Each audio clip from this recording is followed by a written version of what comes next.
जादुई बालों वाली काली गंजी स्टूडेंट। गांव के सरकारी स्कूल में पीहू स्कूल पढ़ने जाया करती थी। उसे पढ़ने लिखने का बहुत शौक था, लेकिन स्कूल में कोई भी उसका दोस्त नहीं था। सब पीहू का मजाक उड़ाते और उस पर खूब हंसा करते थे, क्योंकि पीहू का रंग काला था और ऊपर से उसके सर पर बाल नहीं थे। सब बच्चे क्लास में उसे परेशान किया करते थे।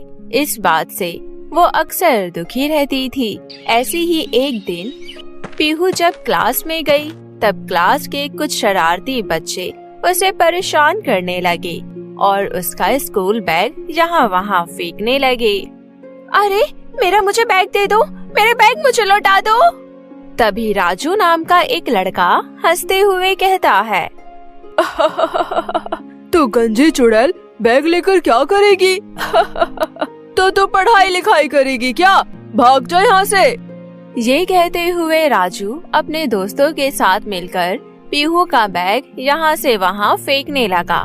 इतने में क्लास में टीचर मीनाक्षी आई और बोली, क्या हो रहा है ये सब? तब पीहू रोते हुए बोली, देखिए ना मैडम, ये लोग मुझे मेरा बैग नहीं दे रहे। अरे तू स्कूल में फिर आ गई? तुझे मना किया था ना स्कूल में आने से। तो जैसे काली गंजी लड़की की वजह से क्लास में कितनी डिस्टरबेंस हो जाती है। चल जा यहाँ से, और स्कूल आने की जरूरत नहीं, समझी? ये कहते हुए टीचर मीनाक्षी पीहू को क्लास से बाहर निकाल देती है। पीहू रोते हुए घर चली गई। घर पर उसकी सौतेली माँ शकुंतला बोली, आ गई महारानी पढ़ाई लिखाई करके। कलेक्टर बनने का इरादा है क्या? घर का काम कौन करेगा? तेरी मरी हुई माँ। कितनी बार बोला है स्कूल मत जा, देखा आज भी तुझे स्कूल से भगा दिया ना। जब देखो अपनी काली शक्ल लेकर स्कूल चली जाती है। बड़ी होकर बनना तो तुझे नौकरानी ही है। वैसे भी गंजी काली लड़की से शादी कौन करेगा? इसी घर में पड़ी रहेगी तो जिंदगी भर। माँ, मैं पढ़ना चाहती हूँ। अरे जब स्कूल में मैडम तुझे क्लास में घुसने नहीं देती तो जाती क्यों है? अब यहाँ अपनी काली शक्ल लेकर खड़ी मत रह, जा जाकर घर का काम कर। जाती हूँ माँ। पीहू चुपचाप घर के काम करने लग गई। जन्म के बाद से ही पीहू को कभी सुख नहीं मिला।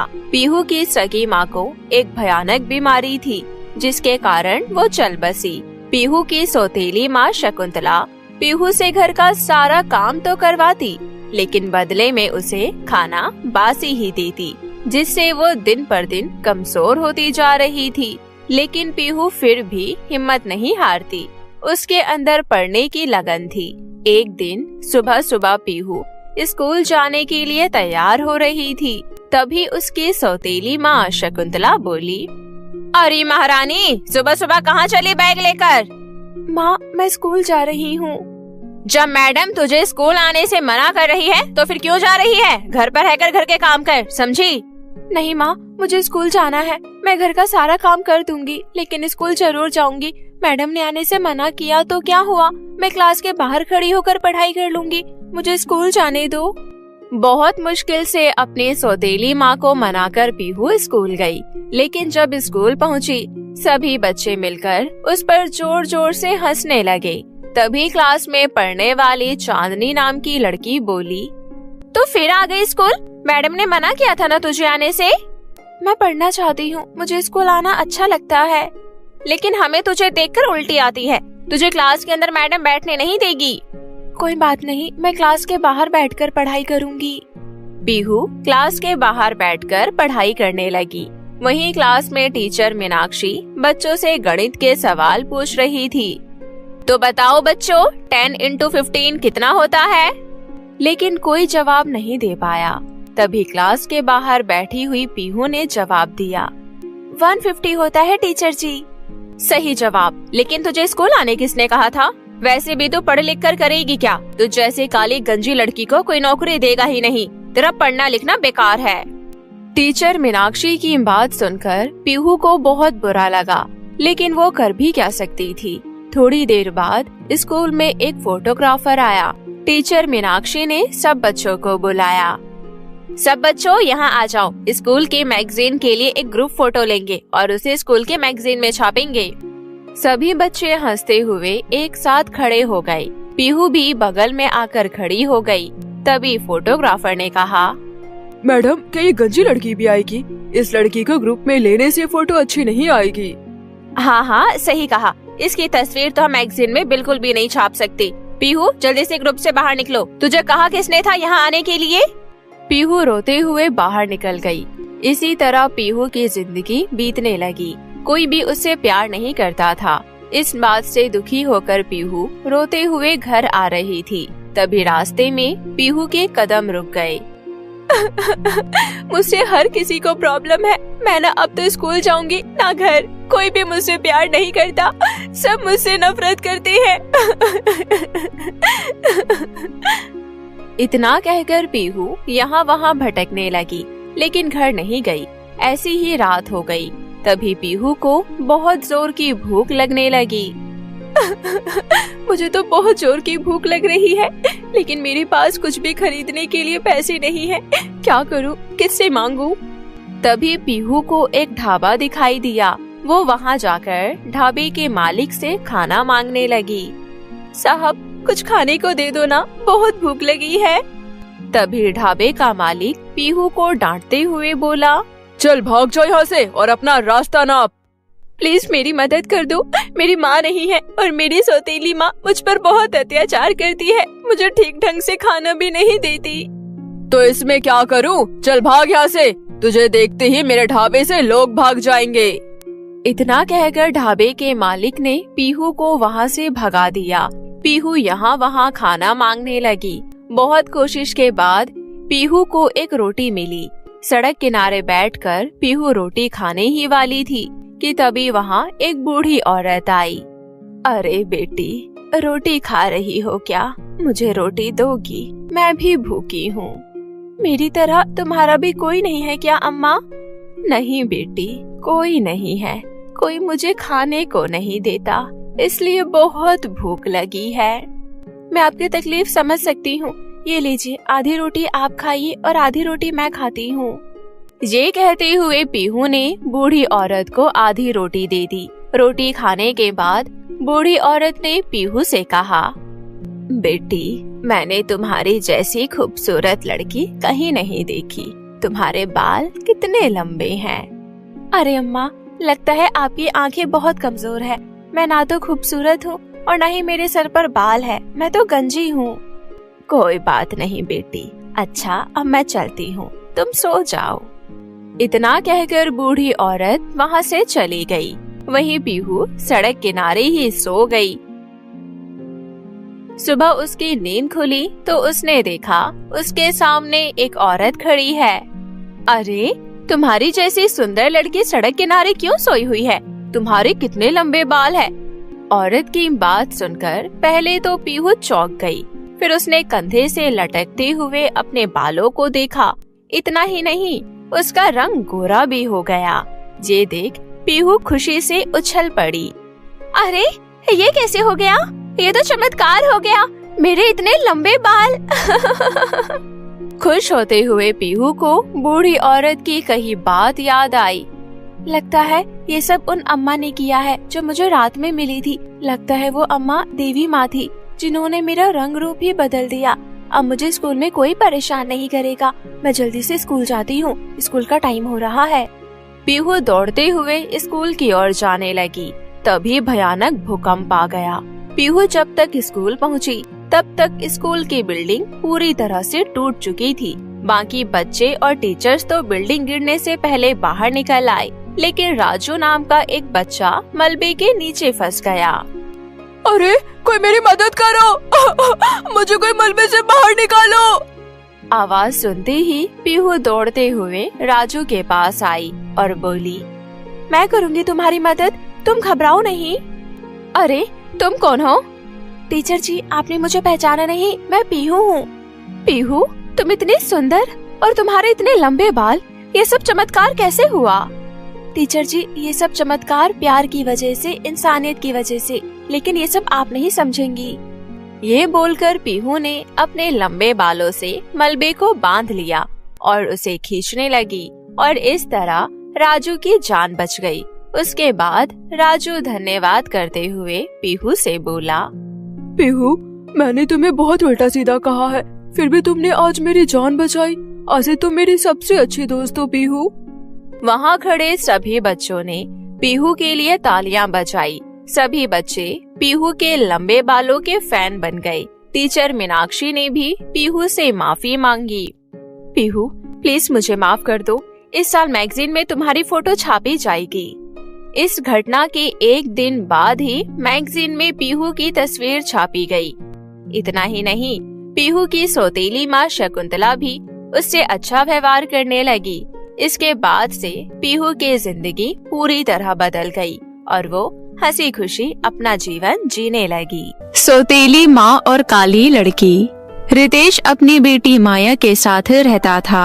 हाल ही में रितेश की पत्नी का देहांत हो जाता है, जिसके बाद रितेश अकेले ही घर और काम दोनों संभालता था। घर का काम देखना और किराने की दुकान देखना दोनों एक साथ मुश्किल हो गया था। एक दिन रितेश अपनी दुकान से शाम को घर वापस आता है। तभी वो देखता है कि माया की उंगली जली हुई है। रितेश माया से कहता है, माया, ये तुम्हारे हाथ में क्या हुआ? तुम्हारी उंगली कैसे जली? माया उदासी के साथ कहती है, पापा, आज मैं स्कूल से आकर किचन में खाना लेने गई, तभी मेरे हाथ से सारा खाना गिर गया और घर में खाना बचा भी नहीं था। मुझे बहुत भूख लग रही थी तो मैंने सोचा खुद ही बना लूं, इसलिए मैं खाना खुद बनाने की कोशिश कर रही थी और मेरी उंगली जल गई। तुम्हें मुझे बताना चाहिए था ना पहले। तुम्हें मेरी दुकान पता है ना, तुम वहाँ आकर बता देती, मैं फिर से खाना बना देता। पापा, आप अकेले कितने काम संभालोगे? जब माँ थी रसोई और घर संभाल लेती थी और अब अपनी दुकान संभाल लेते थे, लेकिन उनके जाने के बाद सब कुछ आप अकेले ही संभालते हो। माया की बात सुनकर रितेश सोचता है, सच में जब पूनम थी तो घर संभाल लेती थी, लेकिन उसके जाने के बाद सब कुछ मुझे ही देखना पड़ता है। अगर मैंने थोड़ा ज्यादा खाना बना दिया होता तो आज माया की उंगली नहीं जली होती।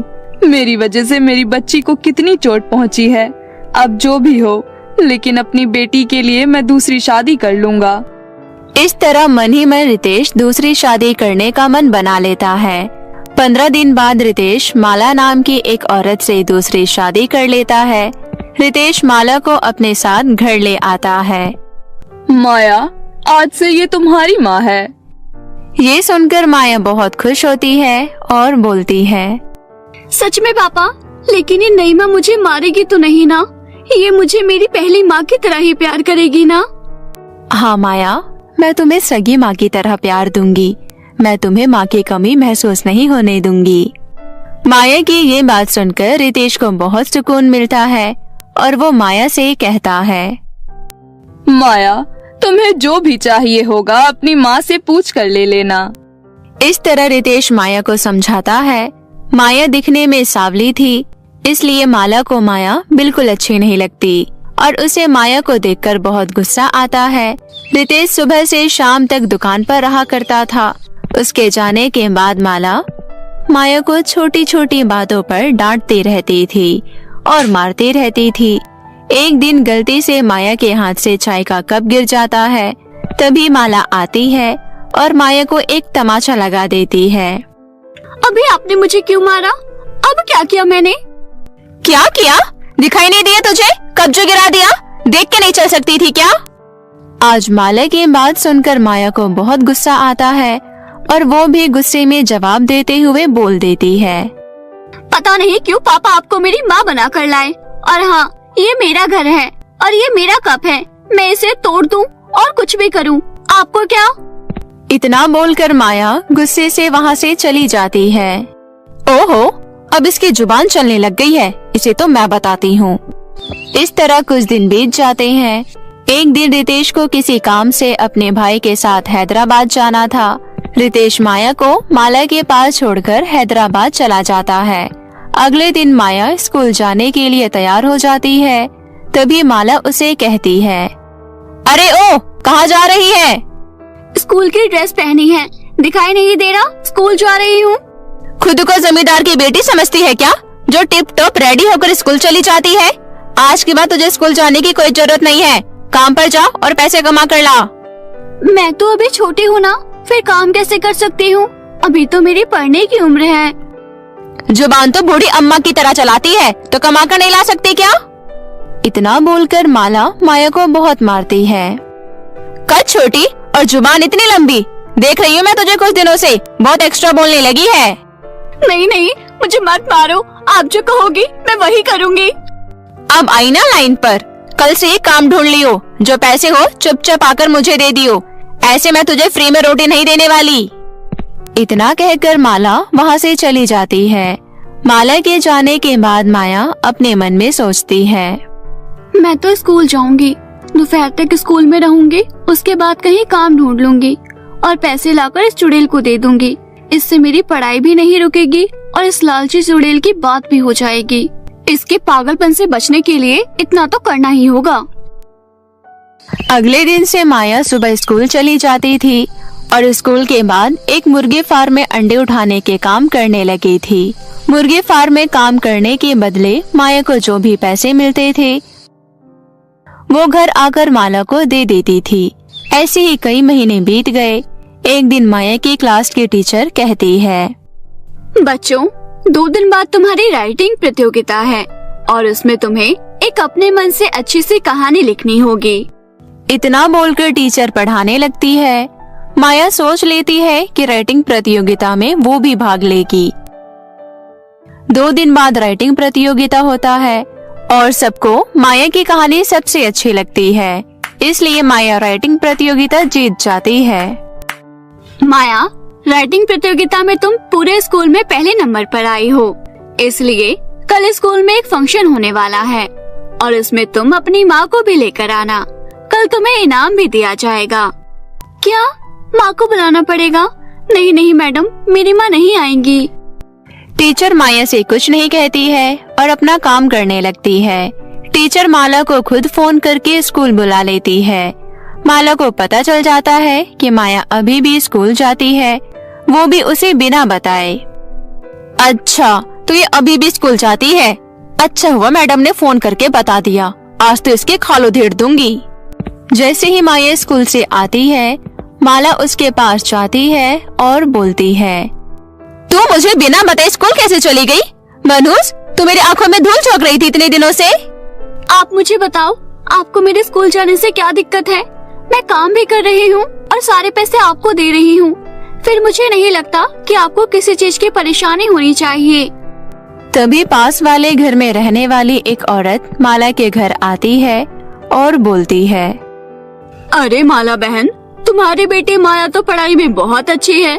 पूरे स्कूल में आपकी बेटी हर चीज में पहले नंबर पर आती है। मेरा बेटा तो पढ़ना ही नहीं चाहता है। मुझे तो समझ ही नहीं आता कि मैं क्या करूं।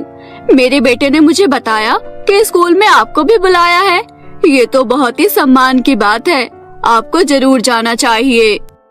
माला को गुस्सा थोड़ा शांत हो जाता है और अगले दिन वो माया के साथ उसके स्कूल जाती है। स्कूल में सभी माला की बहुत रिस्पेक्ट करते हैं। जिस बच्चे से माला इतनी नफरत करती थी, आज उसी की वजह से स्कूल में सबने उसकी बहुत रिस्पेक्ट की। उस दिन से माला पूरी तरह से बदल जाती है और माया को अपनी बेटी की तरह प्यार करने लगती है। माया, मैंने तुझे बहुत सताया है, लेकिन आज तूने मेरा नाम रोशन कर दिया। अब मैं तुझे और नहीं सताना चाहती हूँ। तुम आज से बस अपनी पढ़ाई पर ध्यान दो और तुम्हें जो भी मदद की जरूरत हो, मैं तुम्हारी मदद जरूर करूँगी।